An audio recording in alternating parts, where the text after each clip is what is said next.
Pernahkah kamu melihat seorang wanita sederhana dihina karena dianggap tak punya apa-apa, tapi justru menyimpan rahasia yang bisa membalikkan nasib seluruh keluarga kaya raya?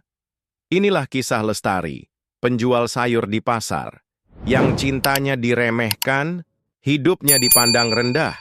Tak ada yang menyangka, sebuah surat wasiat tua akan mengubah segalanya, membuat semua orang yang dulu menghina akhirnya terdiam.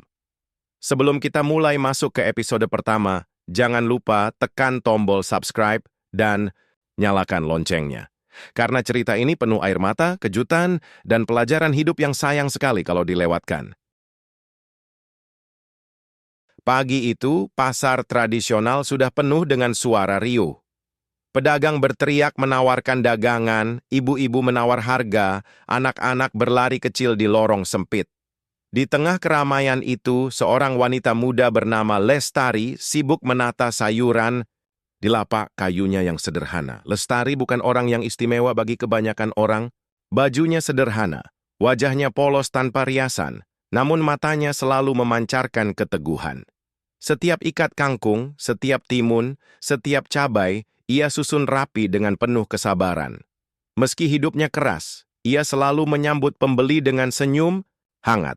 Di balik senyum itu, sebenarnya Lestari menyimpan banyak beban.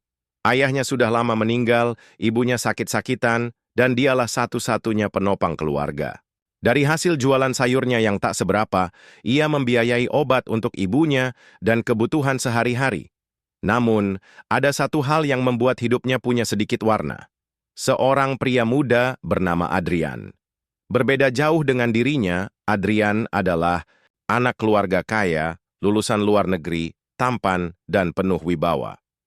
Tak banyak yang tahu, Adrian sering datang diam-diam ke pasar hanya untuk bertemu Lestari. Kadang ia membantu mengangkat karung sayur, kadang sekadar menemani Lestari berbincang sambil tertawa kecil. Bagi Lestari, Adrian adalah cahaya. Sosok yang membuatnya merasa dihargai bukan karena harta, tapi karena siapa dirinya. Namun, gosip di pasar mulai beredar. Apa pantas penjual sayur dekat dengan anak orang kaya? Bisik beberapa orang. Paling juga nanti ditinggal. Lestari hanya menunduk setiap kali mendengar bisikan itu. Ia tahu dunia mereka berbeda. Tapi hatinya sudah terlanjur percaya pada ketulusan Adrian. Malam harinya, setelah pasar sepi, Lestari berjalan pulang melewati jalan sempit. Di pundaknya tergantung tas kain berisi sisa sayur yang tidak laku. Saat menatap langit, ia berbisik dalam hati, "Tuhan, jika memang cintaku tak pantas, berikan aku kekuatan. Tapi jika aku berhak merasakannya, tolong bukakan jalan." Ia tak pernah tahu, doa sederhana itu akan membuka pintu menuju perjalanan. Hidup yang penuh air mata, penghinaan, dan kejutan besar yang akan mengguncang semua orang di sekitarnya. Hari Minggu sore, Adrian menjemput Lestari dengan mobilnya yang mengkilap. Lestari gugup, tangannya dingin saat duduk di kursi penumpang. Ia hanya mengenakan blus sederhana dan rok polos, pakaian terbaik yang ia punya. Dalam hatinya ia berulang kali berdoa, semoga tidak membuat malu di depan keluarga Adrian. Perjalanan terasa panjang. Dari jendela, Lestari melihat deretan rumah mewah dengan pagar tinggi, taman luas, dan mobil-mobil mahal terparkir di garasi. Hatinya semakin ciut. Mobil berhenti di depan rumah megah bergaya modern dengan lampu kristal berkilau tampak dari jendela besar. Di pintu depan, Adrian menggenggam tangan Lestari mencoba menenangkan. "Tenang saja, aku di sisimu." Lestari hanya mengangguk pelan meski jantungnya berdetak cepat. Mereka masuk, disambut aroma harum bunga segar dan suasana ruangan yang dingin. Di ruang tamu, duduk seorang wanita paruh baya dengan pakaian elegan dan perhiasan berkilau. Tatapannya tajam, penuh wibawa. Dialah Ibu Adrian, Nyonya Ratih. "Ini Lestari, Bu," ucap Adrian pelan. Nyonya Ratih menatap Lestari dari atas ke bawah. Senyum tipis terukir di bibirnya, tapi bukan senyum hangat. "Oh, jadi ini penjual sayur itu?" Suaranya datar, namun cukup menusuk hati. Lestari menunduk sopan. "Selamat sore, Bu. Silakan duduk," jawab Ratih singkat, lalu melirik anaknya dengan tatapan tak suka. Tak lama, ayah Adrian, Tuan Surya, muncul dari ruang kerja. Berbeda dengan istrinya, ia ramah. "Selamat datang, Nak. Jangan sungkan. Anggap saja rumah sendiri."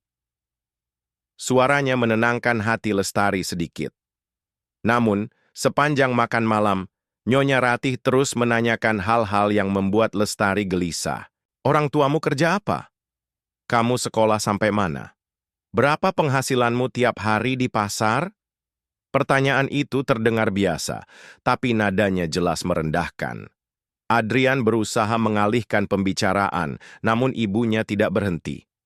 Lestari menjawab dengan suara pelan, mencoba tetap sopan meski hatinya sakit. Di meja itu, perbedaan dunia terasa sangat jelas. Lestari hanyalah penjual sayur dari pasar sempit, sementara keluarga Adrian hidup di dunia penuh kemewahan dan gengsi. Malam itu, saat pulang, Lestari duduk terdiam di kursi mobil. Adrian menggenggam tangannya erat. "Maafkan Ibu, aku akan buktikan bahwa cintaku padamu tulus." Lestari menatapnya dengan mata basah. Ia ingin percaya, tapi hatinya tahu jalan yang akan mereka tempuh tidak akan mudah. Hari Minggu berikutnya, keluarga besar Adrian mengadakan acara arisan di rumah megah mereka. Adrian memutuskan membawa Lestari, berharap perlahan keluarganya bisa mengenal siapa gadis yang ia cintai. Lestari datang dengan hati-hati, mengenakan kebaya sederhana berwarna hijau muda, senyumnya gugup, tangannya dingin saat menggenggam tas kecil yang sudah mulai usang. Adrian menggandengnya masuk, mencoba memberi keyakinan. Ruangan penuh dengan tamu keluarga. Perhiasan berkilau, baju mahal, tawa riang yang penuh gengsi. Saat Lestari masuk, seketika beberapa pasang mata memandang heran. Ada yang berbisik pelan, ada pula yang menahan tawa. "Siapa dia?" bisik salah satu kerabat. "Itu pacarnya Adrian, katanya penjual sayur di pasar." "Penjual sayur? Masa iya? Adrian bisa-bisanya?" Bisikan itu terdengar jelas di telinga Lestari. Wajahnya memerah, ia menunduk, berusaha tetap tegar. Saat makan malam dimulai, suasana semakin mencolok. Di meja panjang yang dipenuhi hidangan mewah, Nyonya Ratih dengan sengaja melontarkan kata-kata yang menusuk. "Adrian, anakku yang pintar, lulusan luar negeri, masa depan cerah. Tapi sekarang kau membawa seorang penjual sayur untuk duduk di meja ini. Apa kau tidak bisa memilih yang lebih pantas?" Ruangan hening. Semua mata tertuju pada Lestari. Wajah Lestari pucat, jantungnya berdegup kencang. Ia ingin menahan air mata, tapi kata-kata itu terlalu tajam. Adrian segera menatap ibunya dengan marah. "Bu, jangan bicara seperti itu. Lestari punya hati yang jauh lebih mulia daripada orang-orang yang hanya melihat harta." Namun ibunya tidak bergeming. Dengan tatapan dingin, ia menatap langsung ke arah Lestari. "Nak, aku tidak membencimu. Tapi ingat, dunia kita berbeda. Kau tidak pantas untuk anakku." Kata-kata itu menghantam hati Lestari seperti palu godam. Tangannya bergetar, sendok di depannya jatuh dengan bunyi keras. Suasana meja makan semakin kaku. Malam itu, saat pulang, Lestari duduk diam di mobil. Air matanya jatuh tanpa bisa ia tahan. Dalam hati ia bertanya, apakah aku terlalu bermimpi tinggi? Atau memang aku ditakdirkan hanya sebagai penjual sayur yang tak pantas bermimpi tentang cinta? Malam itu, suasana makan malam di rumah keluarga Adrian berubah menjadi medan penghakiman. Lestari masih duduk dengan wajah menunduk, tangannya gemetar. Kata-kata Nyonya Ratih terus terngiang di telinganya, seolah tak bisa dihapus. "Adrian, pikirkan baik-baik. Kamu anak keluarga Surya, masa depanmu jelas. Kau ingin hancur hanya karena seorang gadis penjual sayur?" Suara Ratih terdengar lagi, kali ini lebih keras. Kerabat lain yang duduk di meja panjang ikut berbisik. Ada yang menggeleng, ada yang tersenyum sinis, seakan mendukung ucapan Ratih. Bima, bukan Adrian, menggenggam tangan Lestari di bawah meja, berusaha menenangkan. "Ibu, cukup. Aku tahu siapa Lestari. Dia lebih dari sekadar apa yang kau lihat. Dia pekerja keras, dia tulus, dan aku mencintainya. Ratih menatap putranya dengan mata membara. Cinta tidak akan membayar tagihan. Cinta tidak akan membuatmu dihormati. Kau harus berpikir realistis. Lestari mencoba bersuara, meski lirih. Maafkan saya, Bu. Saya tidak pernah bermaksud merebut Adrian dari keluarga ini. Saya hanya... Suaranya terhenti. Air mata jatuh membasahi pipinya. Namun, bukannya Luluh Ratih justru menambahkan kata-kata yang lebih tajam. Kalau kau benar-benar mencintai Adrian, buktikan dengan melepaskannya. Jangan tarik dia masuk ke dunia sempitmu. Ucapan itu menghantam Lestari keras sekali. Hatinya remuk. Malam itu, ia merasa dirinya tidak lebih dari orang asing yang masuk ke rumah mewah hanya untuk dipermalukan di depan banyak orang. Setelah makan malam usai, Adrian memaksa mengantar Lestari pulang. Di sepanjang jalan, Lestari hanya diam, air matanya tak henti mengalir. Adrian berulang kali berkata, "Jangan dengarkan ibu, aku akan melawan siapapun demi kamu." Namun jauh di dalam hatinya, Lestari mulai goyah. Kata-kata Ratih terlalu dalam untuk diabaikan. Dan di saat yang sama, gosip di luar sana mulai berhembus semakin kencang. Malam itu, setelah dihantam ucapan tajam dari Nyonya Ratih, Lestari berjalan masuk ke rumah kayu kecilnya dengan langkah gontai. Suasana rumah begitu sepi, hanya terdengar suara ibunya batuk di kamar. Lestari tersenyum paksa ketika menengok sang ibu, lalu buru-buru keluar lagi ke teras agar tangisnya tidak terlihat. Di bawah cahaya lampu jalan yang redup, Lestari duduk sendiri. Matanya sembab, dadanya terasa sesak. Air mata jatuh tanpa bisa ia tahan. Kata-kata, "Kau tidak pantas," berulang-ulang terngiang di kepalanya, membuat hatinya seperti dirobek-robek. Tak lama kemudian, suara motor berhenti di depan rumah. Adrian turun dengan wajah cemas. Ia melihat Lestari yang sedang menangis, lalu segera duduk di sampingnya. "Sari, Lestari, jangan dengarkan kata-kata ibu. Aku tahu siapa kamu. Aku mencintaimu." Lestari menoleh dengan mata basah. "Adrian, aku hanya penjual sayur. Dunia kita terlalu berbeda. Aku takut nanti aku hanya akan membuatmu menderita." Adrian menggenggam tangannya erat, seolah tak ingin melepas. "Dengar, aku baik-baik. Aku tidak peduli dengan status. Aku hanya peduli padamu. Aku janji, apapun yang terjadi, aku akan tetap di sisimu." Kalimat itu membuat hati Lestari sedikit hangat, meski keraguan masih ada. Ia ingin percaya pada janji itu, tapi bayangan hinaan keluarga Adrian terus menghantuinya. Malam semakin larut, angin malam berhembus pelan. Lestari bersandar di bahu Adrian, mencoba menenangkan hatinya yang kacau. Namun, dari kejauhan, ada sepasang mata yang mengawasi mereka dalam diam. Seorang pria parubaya dengan wajah keras dan sorot mata penuh rahasia. Ia menatap Lestari lama sebelum akhirnya berbalik pergi ke kegelapan malam. Lestari tidak tahu pria itu akan membawa sebuah kabar yang mampu mengguncang seluruh jalan hidupnya. Keesokan harinya, pasar kembali ramai seperti biasa. Lestari mencoba tersenyum pada pembeli, meski matanya masih sembab karena menangis semalam. Ia menata sayur dengan rapi, berusaha menutupi luka hatinya di balik senyum tipis. Di tengah hiruk, pikuk pasar, seorang pria parubaya dengan jas sederhana mendekat ke lapaknya. Rambutnya sedikit memutih, wajahnya serius namun teduh. Lestari menatapnya heran. "Apakah kamu Lestari, putri dari almarhum Pak Hadi?" Tanyanya dengan suara tenang. Lestari terkejut. "Iya, benar. Tapi siapa Bapak?" Pria itu menghela napas, lalu memperkenalkan diri. "Namaku Arman. Aku pengacara yang dulu bekerja dekat dengan ayahmu. Aku datang karena ada sesuatu yang penting untukmu." Arman meletakkan sebuah koper hitam di atas meja kayu lapak Lestari. Bunyi dentuman koper itu membuat beberapa pedagang sekitar ikut melirik penasaran. Dengan suara dalam, Arman berkata, "Koper ini berisi dokumen penting, termasuk surat wasiat yang ditinggalkan oleh seorang dermawan kaya raya yang ternyata punya hubungan erat dengan keluargamu." Lestari terbelalak. Jantungnya berdetak kencang. "Surat wasiat? Dari siapa? Apa hubungannya denganku? Arman menatapnya dalam-dalam. Aku tidak bisa jelaskan semua di sini, tapi yang pasti, hidupmu tidak akan pernah sama lagi setelah kamu membacanya. Lestari terdiam. Tangannya gemetar menyentuh koper itu, seakan ragu apakah ia siap mengetahui isi di dalamnya. Arman menambahkan, malam ini aku akan datang ke rumahmu. Kita buka bersama-sama.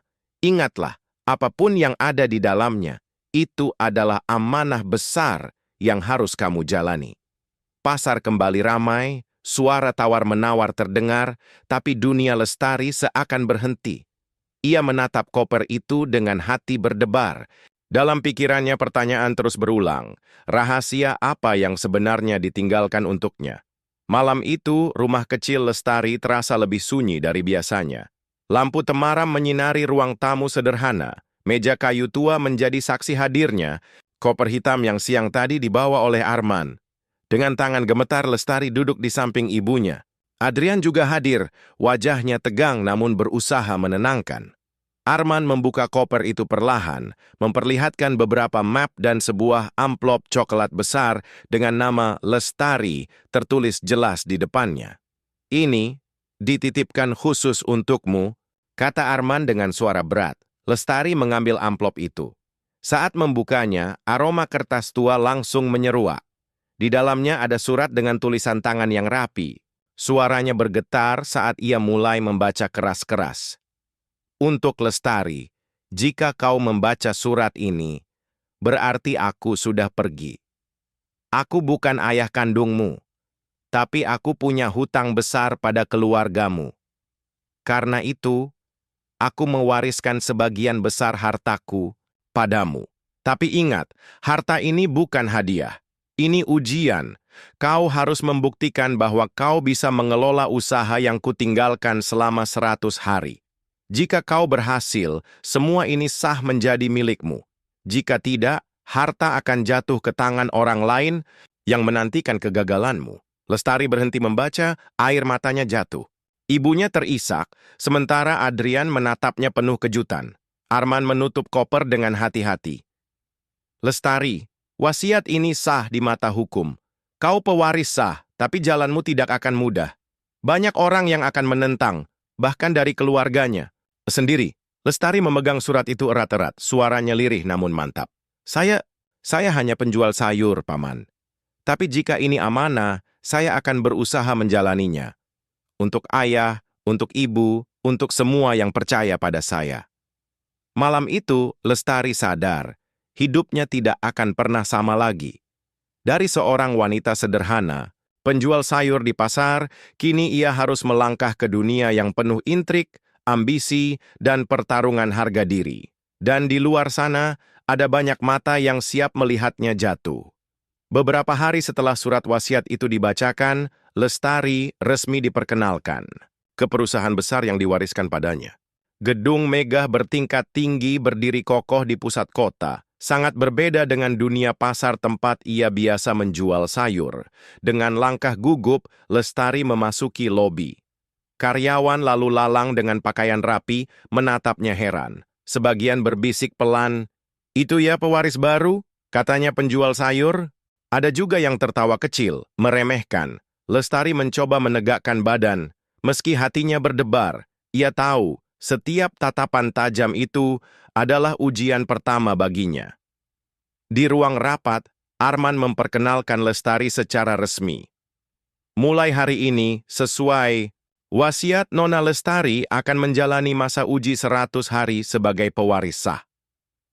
Suasana ruangan sunyi, hanya terdengar helaan napas berat dari beberapa direksi. Di antara mereka, seorang wanita muda bernama Clara, sepupu Adrian, melirik tajam. Clara cantik, pintar, dan sudah lama bercita-cita menguasai perusahaan. Baginya, kemunculan Lestari adalah penghinaan. Clara tersenyum sinis. Jadi, kita harus menerima seorang penjual sayur untuk duduk di kursi ini? Lucu sekali. Apa dia bahkan tahu bedanya laporan keuangan dan daftar belanja pasar? Ucapannya membuat beberapa orang tertawa pelan. Lestari menunduk sejenak, pipinya memanas. Tapi kemudian ia mengangkat wajahnya. Suaranya pelan tapi tegas, saya mungkin tidak tahu banyak soal perusahaan. Tapi saya tahu rasanya bekerja dari nol. Tahu desah penemani sulitnya bertahan hidup. Dan saya akan belajar. Seperti saya menjaga dagangan sayur saya akan menjaga perusahaan ini. Ucapan itu membuat ruangan hening sejenak. Clara tersenyum miring, lalu berbisik pada rekannya. Kita lihat berapa lama dia bisa bertahan. Hari pertama Lestari di dunia baru penuh dengan tatapan meremehkan dan cibiran. Namun, di balik rasa, takut, hatinya perlahan menyala. Ia tahu, ini bukan lagi soal dirinya saja, tapi juga tentang membuktikan bahwa harga diri tidak ditentukan oleh asal-usul. Hari-hari pertama Lestari di perusahaan penuh dengan tatapan sinis. Banyak karyawan yang tidak percaya padanya. Beberapa bahkan terang-terangan berkata, paling sebentar lagi juga gagal. Mana bisa penjual sayur pimpin perusahaan sebesar ini? Clara, sepupu Adrian yang licik, melihat kesempatan. Ia mulai menyusun rencana untuk menjatuhkan Lestari. Dengan wajah manis ia mendekati karyawan tertentu, lalu menyebarkan fitnah pelan-pelan. Kalian tahu tidak? Katanya Lestari cuma numpang nama. Sebenarnya dia tidak punya kemampuan apa-apa. Ada juga bisikannya yang lebih kejam. Hati-hati, bisa saja dia masuk hanya untuk mengambil uang perusahaan. Mana ada penjual sayur tiba-tiba jadi pewaris? Pasti ada sesuatu di balik ini. Tak butuh waktu lama, gosip itu menyebar ke seluruh lantai kantor. Karyawan yang tadinya hanya meremehkan, kini mulai curiga, beberapa bahkan menolak bekerja sama dengannya. Suatu siang, Lestari dipanggil ke ruang rapat. Di meja besar, beberapa direksi sudah menunggu dengan wajah tegang. Salah satunya meletakkan map tebal di depannya. Nona Lestari, ada laporan keuangan yang tidak jelas. Dana proyek jutaan rupiah hilang. Apa Anda tahu menahu soal ini? Lestari terkejut, wajahnya pucat. Apa? Tidak. Saya tidak tahu apa-apa soal ini. Clara yang duduk di ujung meja berpura-pura kaget, lalu berkata lantang. Astaga, jangan-jangan benar kata orang. Pewaris dadakan ini masuk hanya untuk menguras perusahaan. Ucapan itu membuat ruangan gaduh. Beberapa orang langsung menatap Lestari dengan curiga. Hatinya hancur, seolah semua orang melawan dirinya. Namun sebelum pertemuan bubar, seorang karyawan tua bernama Pak Jaya berdiri. Ia sudah lama bekerja di perusahaan sejak zaman ayah Lestari masih hidup. Dengan suara mantap ia berkata, saya kenal keluarga almarhum. Saya percaya Lestari tidak akan melakukan itu. Dia anak yang jujur. Lestari menatap Pak Jaya dengan mata berkaca-kaca. Di tengah badai fitnah, ternyata masih ada satu orang yang percaya padanya. Meski begitu, fitnah yang dilempar Clara sudah telanjur menyebar. Nama Lestari semakin dipandang rendah. Dan di balik senyum manisnya, Clara merasa kemenangannya semakin dekat. Sejak tuduhan itu menyebar, langkah Lestari di perusahaan terasa semakin berat. Setiap kali ia berjalan di koridor, selalu ada bisikan yang terdengar. Itu dia, pewaris gadungan. Hati-hati. Jangan sampai uangmu hilang. Bahkan ada yang sengaja menutup pintu ketika ia lewat, seakan menolak keberadaannya. Lestari menahan semua rasa sakit itu sendirian. Malam hari di rumah, ia menangis di pelukan ibunya. Bu, apa aku salah menerima amanah ini? Rasanya semua orang membenciku. Aku hanya ingin hidup tenang. Kenapa Tuhan memberiku beban sebesar ini? Ibunya mengusap rambutnya lembut. Nak, ingatlah, ayahmu dulu juga pernah dihina saat membangun usaha dari nol. Tapi karena ia jujur dan tidak menyerah, akhirnya semua orang menunduk hormat. Kamu juga bisa begitu, Lestari. Keesokan harinya Lestari mencoba bangkit. Ia memutuskan turun langsung ke lapangan, mendatangi gudang perusahaan, berbicara dengan para pekerja yang sering diabaikan. Di sana ia menemukan masalah nyata, bahan baku menumpuk, distribusi tersendat, dan banyak barang rusak. Dengan pengetahuan sederhana dari pengalamannya di pasar, ia mulai mengatur ulang alur distribusi.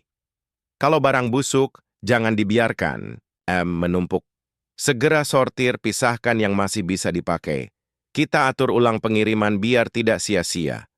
Awalnya para pekerja bingung, tapi saat mencoba mengikuti arahannya, hasilnya mengejutkan. Dalam beberapa hari, kerugian kecil yang biasanya dianggap biasa ternyata bisa ditekan. Perusahaan justru mulai mencatat keuntungan tambahan dari cara sederhana Lestari. Kabar itu pelan-pelan menyebar. Beberapa karyawan mulai berbisik, ternyata dia punya cara juga ya, bukan sekadar pewaris kosong. Namun, keberhasilan kecil itu justru membuat Clara semakin murka. Ia tidak bisa membiarkan Lestari mendapat simpati. Dengan senyum sinis, ia bertekad, kalau cara halus tidak berhasil, aku akan menjatuhkannya dengan cara yang lebih kejam. Hari-hari Lestari di perusahaan baru saja memasuki babak yang lebih berbahaya. Sejak usaha kecil Lestari berhasil menyelamatkan gudang perusahaan, beberapa karyawan mulai menaruh hormat padanya. Namun, di balik senyum manis Clara, amarah semakin membara. Ia tidak rela melihat Lestari mendapat simpati, walau sedikit. Suatu malam, Clara bertemu diam-diam dengan seorang manajer keuangan bernama Dimas. Lelaki itu terkenal oportunis, mudah dibeli dengan uang. Clara meletakkan sebuah amplop tebal di mejanya. Lakukan saja seperti yang kubilang. Buat laporan palsu, seolah-olah ada dana yang hilang lagi. Pastikan nama Lestari tercantum di dalamnya. Dimas tersenyum tipis, mengangguk. Kalau begitu, bersiaplah. Dalam rapat berikutnya, semua orang akan percaya bahwa dialah biang masalah. Hari rapat pun tiba. Semua direksi hadir, termasuk Lestari yang duduk dengan wajah tegang namun berusaha tegar. Tiba-tiba Dimas berdiri, menaruh map tebal di meja, dan berkata lantang, "Saya menemukan bukti baru. Dana miliaran rupiah hilang dan semuanya terkait dengan tanda tangan Nona Lestari." Ruangan sontak gaduh. Beberapa orang langsung berbisik, sebagian menatap Lestari dengan mata tajam. Clara berpura-pura kaget, menutup mulutnya dengan tangan, tapi sorot matanya jelas penuh kemenangan. "Lestari!" terperangah. "Apa? Itu tidak mungkin. Saya tidak pernah menandatangani dokumen apapun tanpa sepengetahuan Arman." Namun, Dimas mengeluarkan selembar kertas dengan tanda tangan yang mirip miliknya. "Ini buktinya. Ada tanda tanganmu di sini." Lestari mendekat, matanya membelalak. Tanda tangan itu memang mirip, namun ada rasa aneh, seakan sengaja dipalsukan. Adrian yang hadir di rapat itu langsung berdiri. "Ini jelas rekayasa. Lestari tidak akan melakukan hal semacam ini." Tapi sebagian besar direksi tidak yakin. Bagaimanapun juga bukti ini jelas. Kita harus segera mengambil langkah sebelum perusahaan hancur. Lestari merasa dunia runtuh di hadapannya. Ia dituduh mencuri, dikhianati dan dipermalukan di depan banyak orang. Tangannya gemetar, wajahnya pucat, matanya berkaca-kaca. Namun, di tengah kekacauan itu, Arman berdiri. Suaranya tegas, menembus ruangan. "Saya yakin ada yang bermain di balik semua ini. Dan saya tidak akan tinggal diam sampai kebenaran terungkap." Ruangan hening. Untuk pertama kalinya ada celah harapan bahwa mungkin kebenaran bisa diselamatkan. Setelah rapat penuh fitnah itu, nama Lestari makin tercoreng. Banyak karyawan memandangnya dengan curiga, seolah semua gosip yang beredar benar adanya. Bahkan beberapa pelanggan besar mulai menunda kerja, takut perusahaan terguncang. Di rumah, Lestari duduk termenung. Tangannya memegang erat surat wasiat peninggalan sang dermawan. Air matanya jatuh lagi, dadanya terasa sesak. "Kenapa semua ini terjadi padaku?" "Mungkin benar," kata Ibu Adrian. "Aku tidak pantas," bisiknya lirih. Namun Adrian menggenggam tangannya. "Jangan pernah bicara begitu lagi. Kau pantas, Lestari. Kau hanya sedang diuji. Aku akan tetap di sisimu." Di sisi lain, Arman tidak tinggal diam. Ia mulai menelusuri laporan keuangan, mencari celah dari tanda tangan yang dipalsukan. Dengan teliti ia menghubungi seorang ahli forensik dokumen. "Periksa ini. Saya yakin ada pemalsuan di sini." Hari-hari berjalan dan beban di pundak Lestari semakin berat. Clara semakin percaya diri, sering menyindir di depan umum. "Hati-hati, Jangan sampai perusahaan jatuh ke tangan orang yang bahkan tidak bisa membedakan angka nol dan koma. Lestari hanya diam, meski hatinya perih. Namun suatu malam saat ia kembali ke gudang, ia menemukan sesuatu yang mengejutkan. Seorang pekerja bernama Seno menyapanya pelan. Bu, saya dengar kabar ada beberapa dokumen keuangan yang sengaja dipalsukan. Saya melihat Pak Dimas membawa berkas-berkas itu malam-malam. Lestari terperanjat. Ada saksi, ada celah untuk membuktikan kebenaran. Malam itu ia berdiri di depan cermin kecil di rumahnya. Wajahnya lelah, tapi sorot matanya mulai berubah. Aku sudah terlalu lama diam. Jika aku menyerah sekarang, aku hanya membenarkan hinaan mereka. Aku harus melawan, demi ayah, demi ibu, demi diriku sendiri. Untuk pertama kalinya, Lestari tidak lagi sekadar bertahan. Ia siap melangkah maju, meski harus menghadapi badai lebih besar. Sejak mendengar kesaksian dari Seno, semangat Lestari perlahan kembali menyala. Ia tidak lagi hanya menunduk dan menerima hinaan. Kini, ia mulai mencari cara untuk membuktikan siapa dalang di balik semua fitnah. Dengan bantuan Arman, Lestari mulai mengumpulkan potongan demi potongan bukti. Mereka menelusuri dokumen lama, memeriksa arsip keuangan, bahkan menemui beberapa karyawan yang berani bicara. Dari sana satu nama terus muncul, Dimas, manajer keuangan yang dikenal dekat dengan Clara. Suatu malam, Arman memperlihatkan sebuah rekaman CCTV dari gudang dokumen. Terlihat jelas Dimas masuk seorang diri membawa tumpukan map, lalu keluar dengan wajah gelisah. Arman menatap Lestari dalam-dalam. Ini bisa jadi kunci. Tapi kita harus hati-hati, Clara tidak akan tinggal diam. Sementara itu di kantor, Clara mulai panik. Ia mendapat kabar bahwa Arman sedang menyelidiki ulang laporan keuangan. Dengan wajah tegang, ia menemui Dimas. Kau bilang semua beres.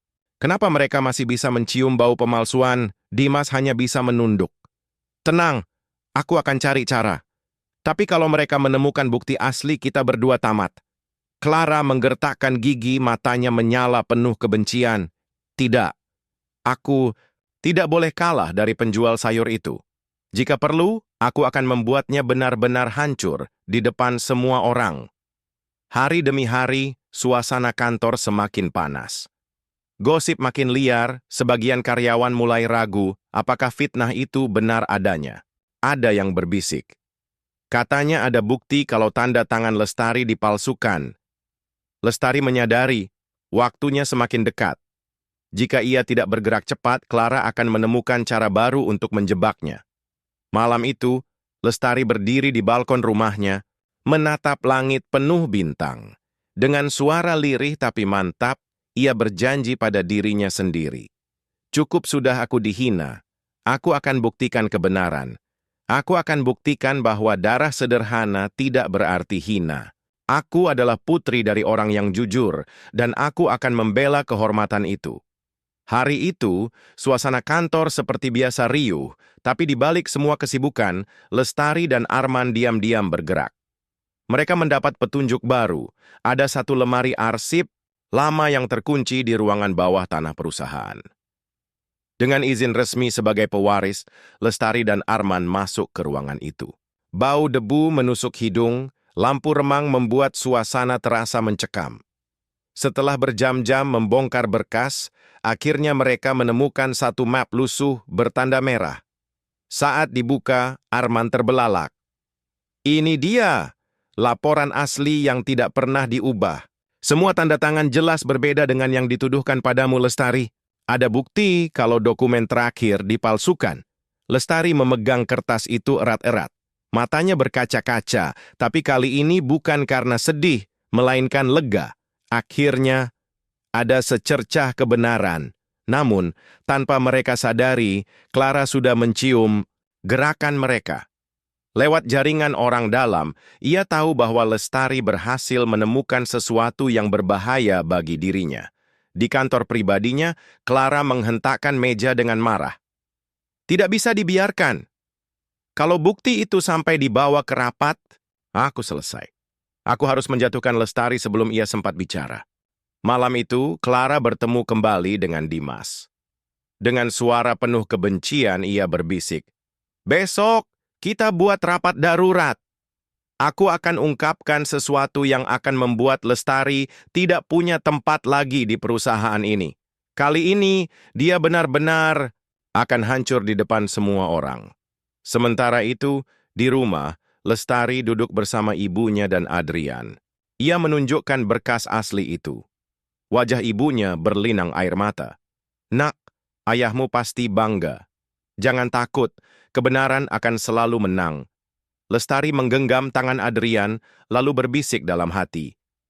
Besok adalah hari yang akan menentukan segalanya. Pagi itu, suasana gedung perusahaan terasa berbeda. Semua karyawan berbisik-bisik, menunggu rapat darurat yang tiba-tiba diumumkan oleh Clara. Banyak yang penasaran, apalagi yang akan terjadi pada Lestari. Di ruang rapat utama, kursi-kursi terisi penuh. Clara duduk di depan dengan wajah percaya diri, sementara Dimas berdiri di sampingnya, membawa setumpuk dokumen. Lestari masuk bersama Arman dan Adrian, wajahnya tenang, tapi matanya jelas menyimpan tekad kuat. Clara membuka rapat dengan suara lantang. Hari ini kita berkumpul untuk menyelamatkan perusahaan dari kehancuran. Semua ini karena ulah seseorang yang tidak pantas berada di sini. Tatapannya langsung menusuk ke arah Lestari. Beberapa direksi mulai gelisah. Dimas lalu maju mengeluarkan dokumen baru. Saya punya bukti tambahan. Ada transaksi mencurigakan atas nama Lestari. Jika ini terus dibiarkan, perusahaan bisa bangkrut. Suasana ruangan mendidih. Bisikan-bisikan mulai terdengar. Benarkah? Kalau ini betul, habislah dia. Clara berdiri, tersenyum sinis. Aku kira sejak awal kita semua sudah tahu. Seorang penjual sayur tidak mungkin mengurus perusahaan sebesar ini.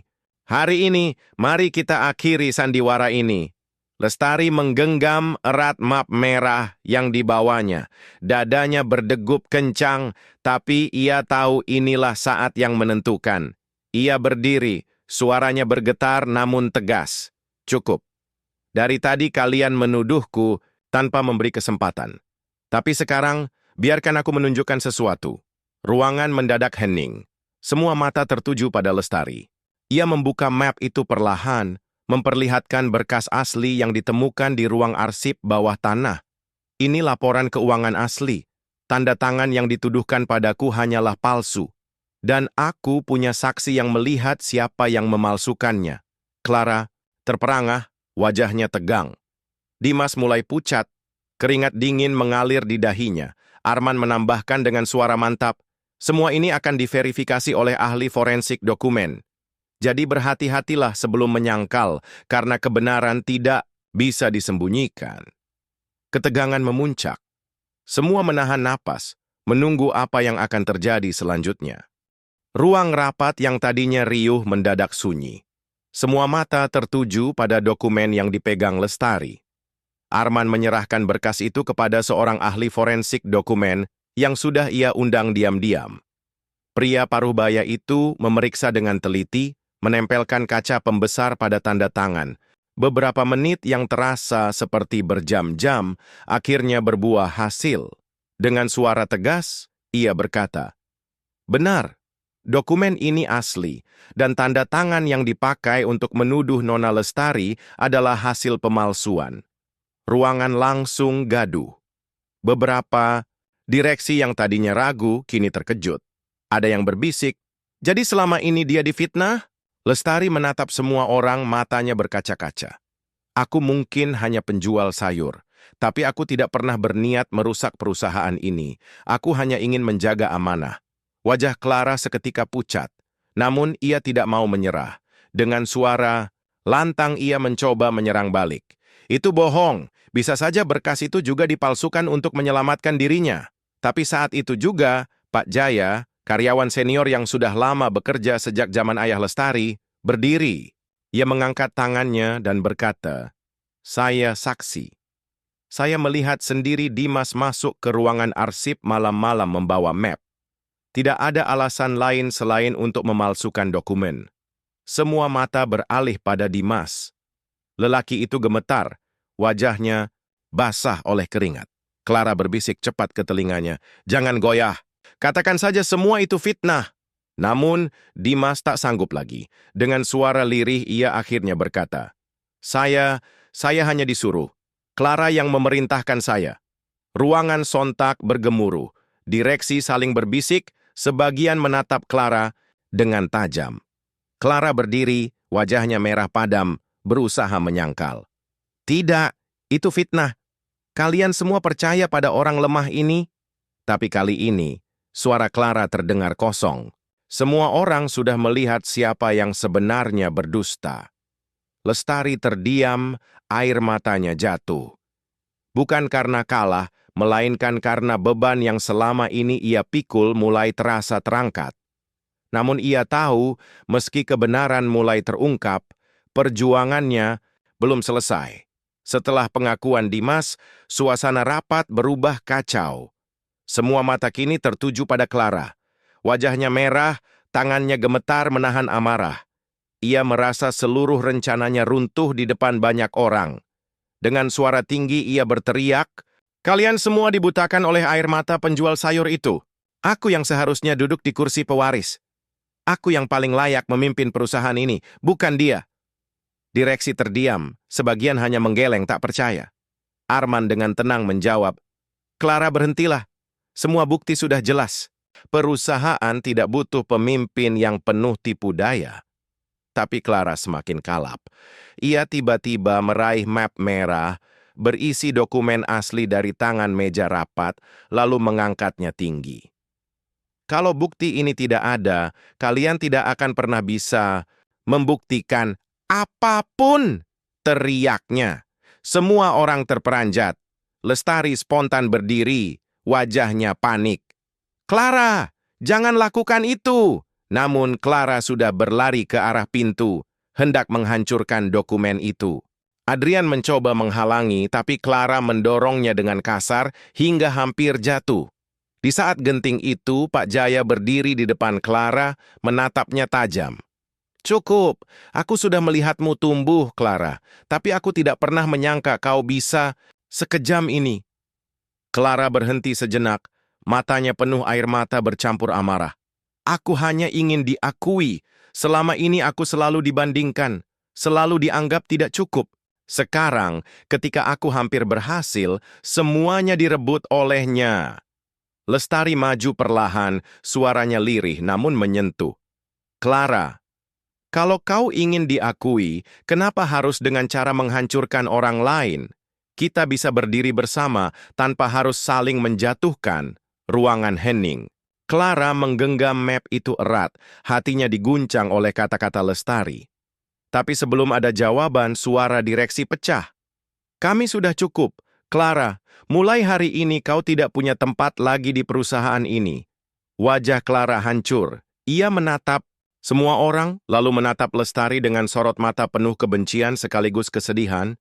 Dengan suara bergetar, ia berkata, "Ingat ini, Lestari. Hidupmu tidak akan pernah tenang selama aku masih ada." Clara pun melempar map itu ke lantai dengan kasar, lalu keluar dari ruangan dengan langkah cepat. Lestari menunduk, air matanya jatuh. Kali ini bukan karena hinaan, melainkan karena luka yang ditinggalkan oleh saudara sendiri. Sejak hari rapat itu, suasana perusahaan perlahan berubah. Nama Lestari yang sempat hancur kini dipandang dengan hormat. Para direksi mulai mengakui keteguhannya, bahkan beberapa karyawan yang dulu meremehkan kini menunduk sopan setiap kali ia lewat. Namun, meski kebenaran sudah terungkap, hati Lestari belum benar-benar tenang. Kata-kata Clara sebelum pergi masih terngiang di telinganya. "Hidupmu tidak akan pernah tenang selama aku masih ada." Malam itu, Lestari duduk di beranda rumah bersama ibunya. Angin sepoi membawa bau tanah basah setelah hujan. Ia menatap langit, suaranya lirih. "Bu, kenapa orang yang seharusnya jadi keluarga justru tega menyakiti seperti itu? Apa salahku sampai dia begitu membenciku?" Ibunya mengelus tangannya lembut. "Nak, tidak semua hati bisa menerima kenyataan dengan ikhlas. Kadang rasa iri bisa lebih berbahaya daripada luka fisik. Yang penting sekarang, kamu tetap kuat dan tidak kehilangan hatimu yang baik." Adrian yang duduk di samping mereka menambahkannya, dan ingat kamu tidak sendirian. Aku akan selalu ada untukmu. Meski hatinya masih berat, Lestari tersenyum tipis. Ia tahu hidupnya sudah berubah selamanya. Dari penjual sayur sederhana, kini ia memegang amanah besar dengan musuh yang mungkin masih bersembunyi di balik bayangan. Di sisi lain, jauh di tempat lain, Clara duduk sendirian di kamar gelap. Wajahnya muram, matanya dipenuhi dendam. Dengan suara berbisik ia berkata, "Aku belum kalah, aku akan kembali." Dan saat itu, mereka semua akan menyesal. Hari-hari di perusahaan mulai berjalan lebih tenang. Lestari turun langsung ke lapangan, mengunjungi gudang, berbincang dengan para pekerja, bahkan sesekali ikut membantu memilah barang. Senyumnya yang tulus membuat banyak orang luluh. "Bu Lestari berbeda ya," bisik salah satu karyawan. "Dia tidak segan kotor tangan. Mungkin benar dialah yang pantas memimpin." Perlahan, kepercayaan yang sempat hancur mulai tumbuh kembali. Direksi yang tadinya ragu kini memberikan dukungan penuh. Lestari belajar banyak, bukan hanya soal bisnis, tapi juga bagaimana menjaga hati orang-orang di sekitarnya. Namun di balik ketenangan itu, Clara tidak tinggal diam. Di sebuah kafe sepi, ia bertemu dengan seorang pengusaha gelap yang dikenal licik, bernama Surya. Dengan mata tajam, Clara berkata, "Aku ingin dia jatuh. Apapun caranya, aku tidak peduli." Surya menyeringai, "Kalau begitu, siapkan harga yang pantas." Balas dendam tidak pernah murah. Clara mengangguk tanpa ragu. Kebenciannya sudah menutup semua logika. Dalam hatinya hanya ada satu tujuan, menghancurkan Lestari. Di waktu yang sama, Lestari duduk di kantor barunya. Ia menatap foto ayah angkatnya yang tergantung di dinding. "Aku berjanji akan menjaga warisan ini. Meski banyak yang membenciku, aku tidak akan menyerah." Adrian masuk dengan membawa secangkir teh hangat. "Istirahatlah sebentar. Kamu sudah bekerja terlalu keras." Lestari tersenyum menerima cangkir itu. Namun jauh di dalam hatinya, ia merasa ada badai baru yang akan datang. Seperti firasat bahwa perjalanan ini belum benar-benar selesai. Hari itu perusahaan merayakan ulang tahun berdirinya. Balai desa tempat Lestari dulu berjualan sayur kini dipenuhi dekorasi sederhana namun hangat. Semua karyawan hadir, suasana penuh rasa syukur. Lestari berdiri di panggung kecil, mengenakan kebaya sederhana berwarna hijau tua. Ia menatap semua orang dengan mata berkaca-kaca. "Dulu, aku hanya seorang penjual sayur di pasar. Tidak pernah terbayang aku bisa berdiri di sini. Semua ini bukan karena aku hebat, tapi karena doa orang tua, dukungan teman, dan keyakinan bahwa kebenaran tidak akan pernah kalah." Hadirin bertepuk tangan. Beberapa karyawan meneteskan air mata. Teringat bagaimana Lestari pernah dihina habis-habisan, namun tetap teguh. Namun, di tengah acara, Clara datang diam-diam bersama Surya. Mereka berencana membuat keributan dengan menyebar kabar palsu. Tapi sebelum sempat bergerak, polisi masuk ke lokasi. Surya ditangkap atas kasus penipuan, sementara Clara hanya bisa terdiam, wajahnya hancur. Arman mendekati Lestari dan berbisik, "Kebenaran selalu punya cara untuk menang, tanpa harus kotor tangan." Clara menatap Lestari dari kejauhan, matanya dipenuhi air mata. Namun kali ini bukan marah, melainkan penyesalan. Ia berlari keluar dari tempat itu, meninggalkan semua rencana jahatnya. Acara berlanjut dengan khidmat. Adrian menggenggam tangan Lestari di depan semua orang. "Aku tidak hanya bangga padamu, aku juga ingin berjalan bersamamu selamanya." Sorak-sorai memenuhi balai desa. Lestari menunduk, air matanya jatuh. Tapi kali ini bukan karena luka, melainkan karena bahagia. Malam itu, saat semua tamu pulang, Lestari berdiri sendiri di halaman. Ia menatap langit berbintang, berbisik lirih, "Ayah, aku berhasil menjaga amanahmu. Kini aku bisa melanjutkan hidup dengan tenang." Angin berhembus pelan, seolah memberi jawaban. Dan disitulah perjalanan panjang penuh air mata akhirnya berakhir dengan kedamaian. Terima kasih sudah mengikuti kisah ini sampai akhir. Jangan lupa subscribe agar tidak ketinggalan cerita dramatis berikutnya yang pasti lebih menegangkan dan penuh kejutan. Sampai jumpa.